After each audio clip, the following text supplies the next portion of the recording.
कश्मीर तक कई दर्जन बल्कि अगर सैकड़ों देखेंगे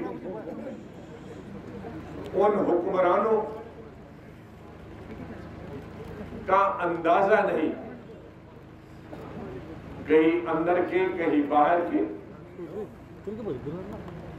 आके गए, लूट के गए, हुकूमत करके गए, और जो भी हुक्मरान आया उसने लूटा बाहर से आकर। और जब से आजादी हुई, बदकिस्मती से तब से ये अंदरूनी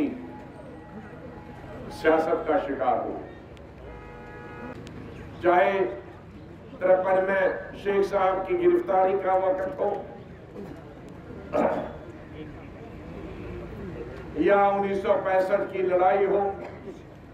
या 1965 की लड़ाई में कुछ पार से घुसपैठिए आए हो, उनको जिनको यहां कश्मीर के लोगों ने आर्मी और पुलिस के हवाले की, फिर 71 की लड़ाई हो, फिर 99 की लड़ाई हो, हर वक्त कश्मीरी 62 की लड़ाई हो, उसमें हमारा लद्दाख के हिस्से। बदकिस्मती से मिलिटेंसी का ऐसा दौर आया जो गुज़श्ता 32-33 सालों से थमने का मौका, थमने का नाम ही नहीं ले रहा, रुकने का नाम ही ले रहा,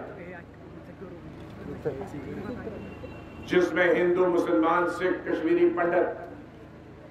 सबका कत्लेआम हो।